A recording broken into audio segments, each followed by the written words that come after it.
Friends, Dr. Graves here with my good friend Josh. We're talking bikes and diet, and specifically the ketogenic diet. And I wanted to talk to him because he's embarked on a ketogenic diet with his wife last February. And then he embarked on a 24-hour race that I was kind of a part of, but not at the level he did. So anyway, so Josh, tell me what first led to this ketogenic diet and maybe those first days and weeks of experience with that. Biggest thing was I was dealing with, I don't know, my body got really mad at me last year. I think as I got older, not knowing, I was dealing with hives all of a sudden. I was really stressed out at work, and then just didn't know what to do. My mom suggested a cookbook that she found on keto. And we decided, well, once we got through the end of the year and we finally had a time to sit down and plan and work this out, we started in February, and it was just out of desperation to figure out how to fix my skin, get my energy back, and to lose the weight that I gained as I got closer to 40. Yeah. And you're how old? 39 for another 6 weeks or so. All right, you got last of the 30s. Yep. Yeah. So and at that point, were you contemplating the 24-hour race yet and how you were going to do that? So when did you decide to do solo for last May, right after the race, I decided that was going to be a goal before I turned 40, because couldn't afford a sports car. Needed something that I'm going to turn 40. Got to do something cool. So that's why.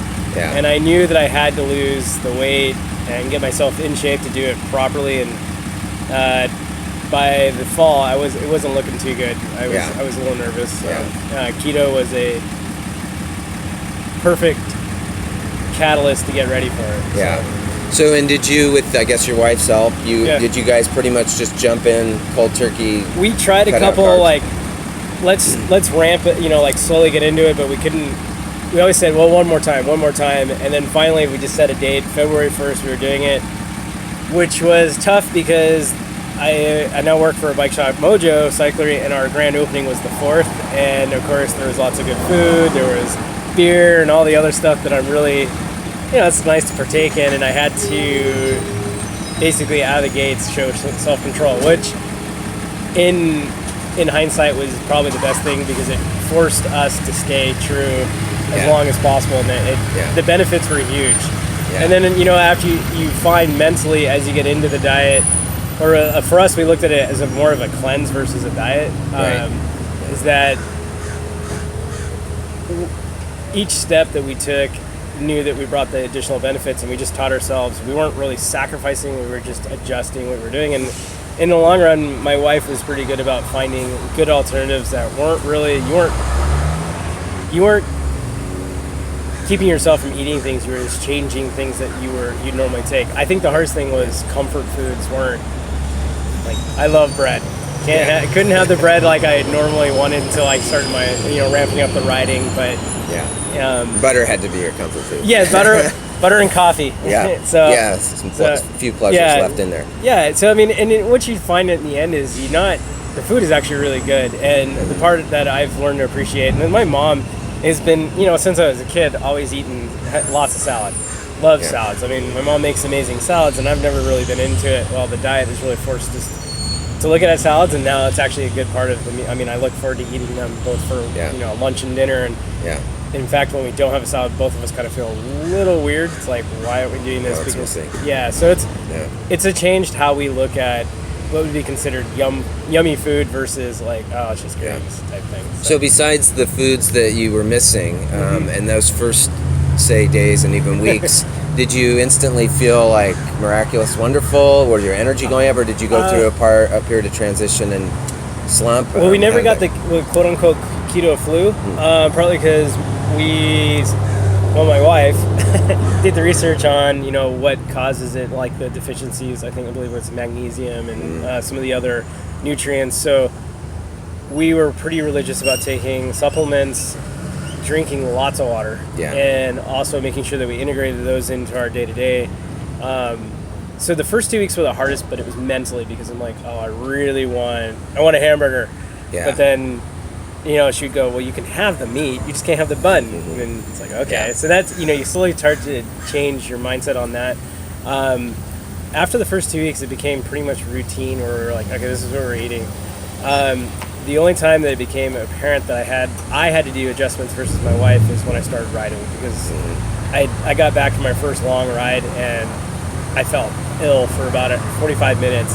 Just felt like I had the flu. Yeah. And then I realized I didn't have enough carbs, because at the time we were going on about 50 carbs a day. Yeah. So that was so restricted. As we ramped up especially a cardio exercise, I had to integrate small amounts of carbs, and that made the difference. And then it was bearable. So, And so at that point, you were already beginning to train and think about the 24-hour race. So. Yeah, and because of the late winter, I didn't get good miles on the bike until the end of March, which was really scary, but I hadn't really noticed how much weight I had dropped, because I in the end, I think I lost about 30 to 35 pounds, and that translated into more energy on the rides, and that's what made the difference. And by the end, I was able to get my body ready because of the lack of weight. I wasn't carrying as much weight, and that made the huge difference. And then I was able to adjust the diet to match the higher intensity levels by the time the race was, because we were already out of kind of the cleanse. And unfortunately, we still haven't learned what to do after the cleanse. We're still kind of navigating that minefield, but we're getting. And I think one of the hardest things with the diet that I see is just that when people go online and they read about this story and someone's doing this, and like your story, it doesn't always translate to somebody that's 60 years old. And if you're female, if you're male, there's little tweaks, because they say the percentages of carbs needed for someone doing the ketogenic diet is pretty wide. Now and I've seen this with men. Unfortunately, men seem to have a really accelerated weight loss, and it's frustrating for women. But there's a whole different species here. As far as hormones my wife did find out. She's eaten like rice has been a big part of her diet since she was a baby, and she was finding that her body did not react well with that complete cutout. So what she did is she made these little packets mixed in I believe it's cauliflower and broccoli, reduced the amount of rice in there, but had enough rice in there to allow her body to get that. And her body reacted well to that, and then she still had got the benefits, but she was able to introduce that in. But she learned what she needed. We had a similar like core meal, and then we had supplements on the side with supplemental ideas that helped us get through it as what we needed. She did all the research, so she's the one that kind of she kept me in the dark enough so that I wouldn't complain. And also, you were blindly following. Yes, and it worked. Always trust your wife. Always trust your wife. Good advice. And it worked out really good. But she learned that what she needed versus what I needed. So. Well, and do you feel like, so you mentioned the comfort foods, missing those. Was there a point that you can look back on and think you crossed a line where, not that you maybe didn't want those comfort foods, but that if you actually had them, you were satisfied with less, and you didn't say go to the excess that we often do? Because I hear that and I felt that myself. So. Yeah, and I think one of the things that we did really well while we were still doing, like our first, it was like about the last, actually 3 or 4 weeks of the initial 90 days. We kind of, I'd say we did it really well for 60, and then in the last 30 days, we kind of just gave ourselves a little more flexibility. But the first time we went out to get a meal, we split it. And right down the middle. It was awesome, and we felt really good because we didn't overeat, and we felt like, hey, it didn't feel excess. That's our new rule, because trying to get back and to figure out what we're gonna do now that we, it's what.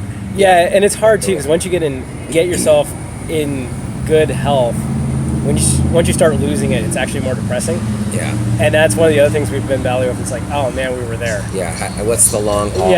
So, and one of the things we're trying to hold each other to is that anytime we do go out, we share, or anything that's a big meal, we share, but we're still learning that.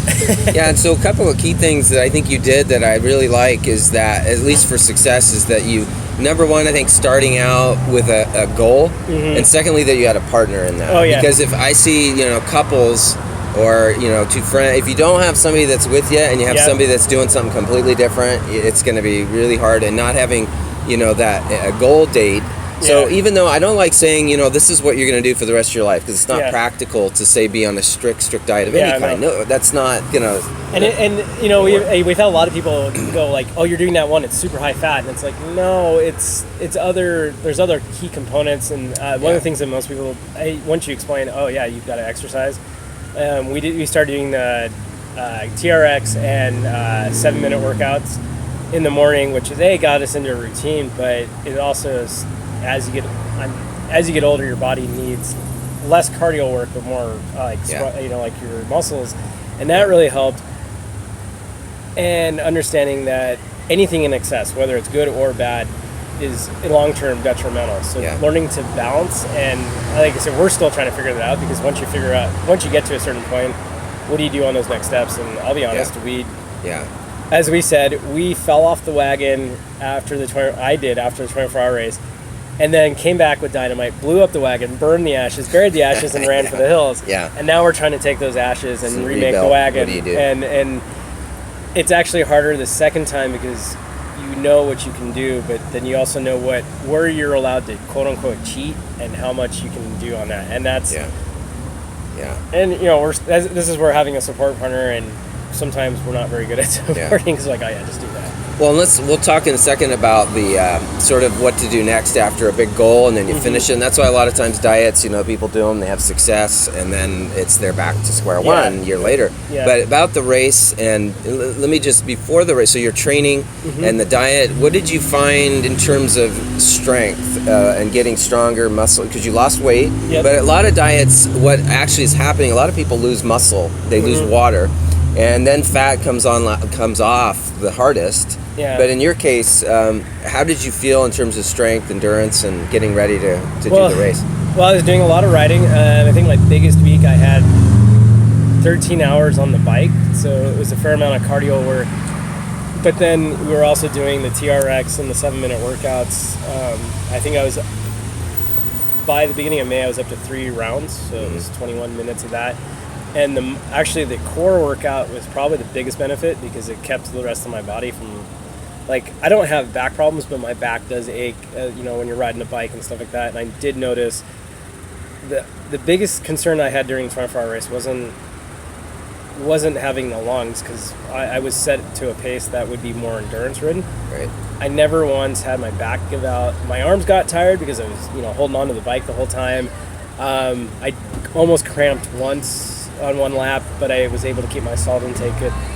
It was the balance of cardio with the core workouts, and I think that's one thing my wife looked at, is like, all the research that said this keto, you cannot be sedentary. You can't just sit there and not do anything. Your body, it's not good for you, but also you've got to utilize what you're putting in there.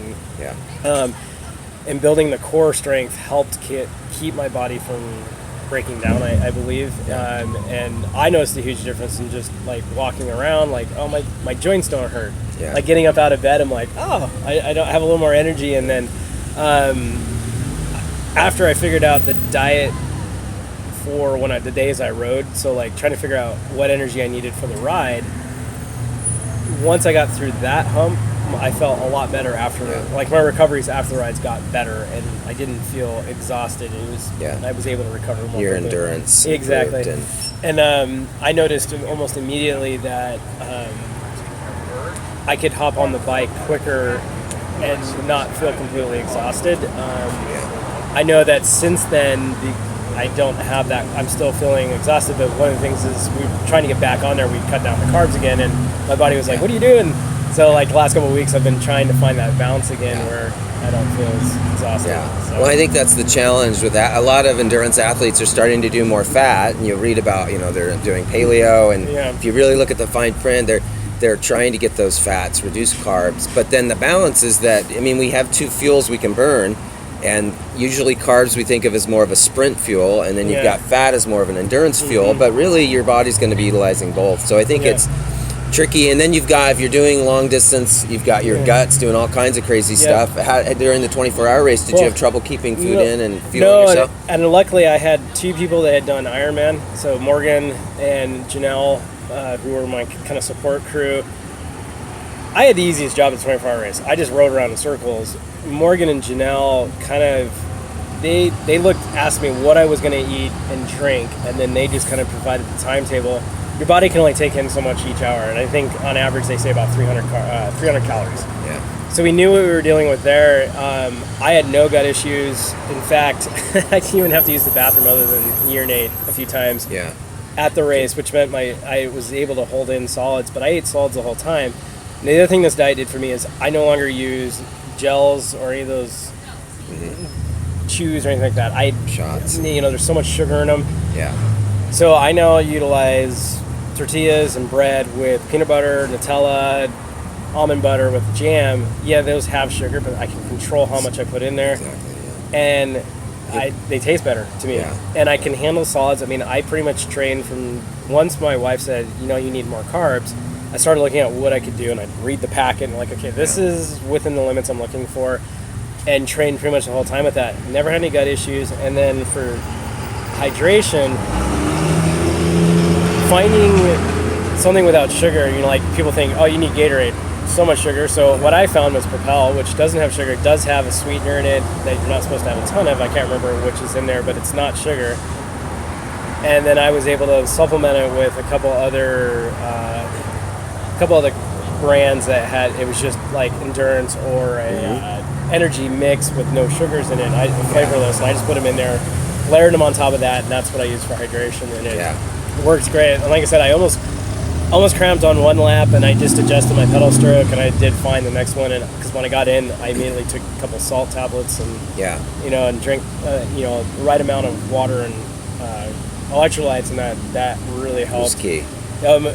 I gotta tell people that the 24-hour race, I held up a lot better than I expected. The final lap, even my final lap, the only thing I hurt really was my butt. I could not sit down on that saddle anymore. Yeah. But my stomach, and my back and my arms felt pretty good. I had a little bit of aches and pains, which you'd expect from that, but it was nothing unbearable. And in fact, the last lap, I ran into a good friend of mine who was cleaning up the trail. He was working the race, and we just kind of chatted as we went, because I already knew I was on my last lap, and I was really just kind of trying to enjoy it. Yeah. But I got really lucky with the food. I mean, so that support is key. Oh yeah, and you said something at the beginning when we were talking about the diet, and that you avoided some of that keto flu, etc., by understanding the whole mineral issue. Yeah. And then with your race, I think, understanding that you need those electrolytes and support. And the other is the type of sugar, because, when somebody bonks,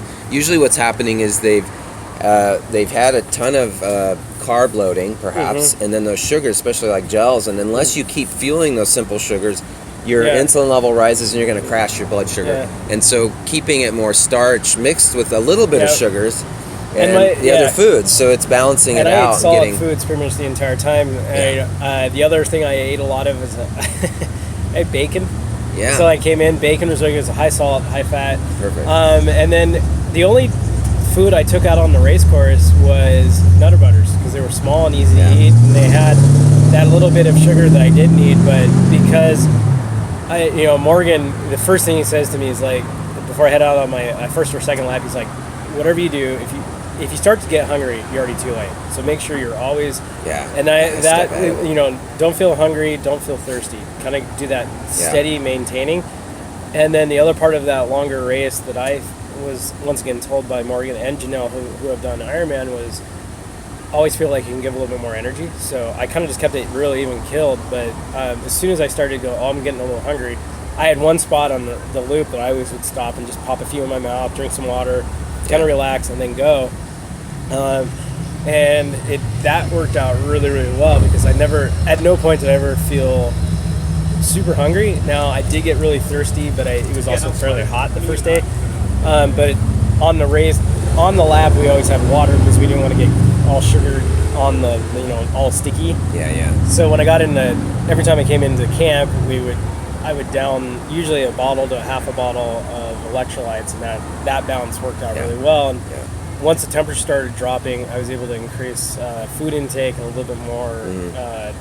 Your body can digest a little bit better when it's not so hot, and that worked out really well. So, but yeah, it was Nutter Butters. I always think about mid-lap snacks. They're awesome. And now you can never eat them again. No, I know. There's a lot of sugar in those, but those worked out really well. So with those watching this video too, I just thought to give a quick. So this 24-hour race we're talking about. This is a 24-hour mountain bike race.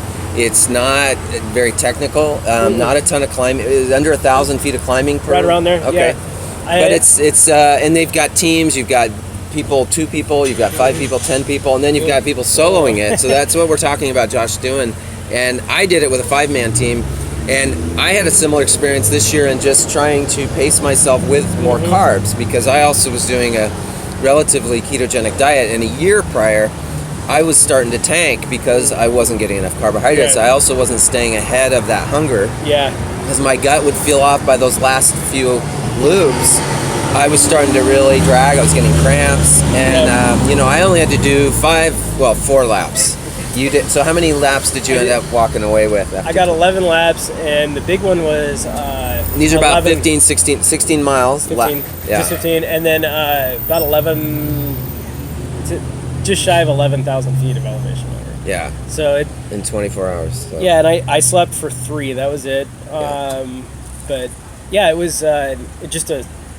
On that type of event, it was just a steady pace. I wasn't trying to, someone asked me actually a few weeks ago what place I got. I'm like, I have no idea. I never went back to look, because I wasn't trying to go for a place. I was just trying to survive and stay on my bike. And I had 2 goals. One was not to crash and get hurt. Right. And I wanted to smile the whole time, so I think I succeeded in those. And I had, I can vouch for that. We saw you ride by.